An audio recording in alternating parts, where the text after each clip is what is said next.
Bik, kenapa goreng kari pahang? Mana nak makan? Hitam. Ha, makan. Pahit. Enak. Enak. Enak ini tak hangus. Mentah-mentah dia goreng. Dia tak hangus lah. Hitam pada tu. Ha. Tak hangus. Kamu makan lebih. Kalau kamu mau putih-putih. Iya, kalau goreng. Loh, kenapa Bi kalau begitu Bi? Siapa? Enak.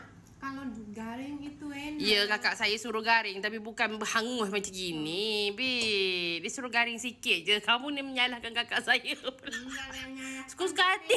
Saya nak hantar video dekat kakak saya, Bi. Kamu menyalahkan kakak saya. Menyalahkan sudah saya. Bos dibuat sudah, terima kasih banyak. Sedap, Abi. Sedapan gini katanya. Yang hangus ni sedap, Abi. Dia punya hangus. Saya tak percaya. Bukan Ya. saya sendiri. Ya, percaya. Sedap-sedap. Iya. Bos, Apa? ini ada ayam di dalam. Apa ni? Isinya nasi Bukan, ayam. bukan kakak saya suruh makan malam tadi ke, Bi?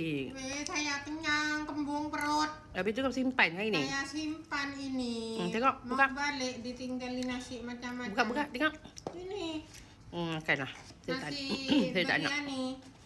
Saya tak nak nasi biryani. Saya nak makan nasi putih, Itu peria, rebus. Saya nak makan pegagam dengan ikan goreng, Bi. tinggalin Sambal kuih tempoyak. banyak. Dengan sambal tu. Saya nak makan 2 jenis sambal hari ni, Bi. Sambal pegaga saya. Boleh? Kamu nak makan nasi biryani tu, kau makan lah.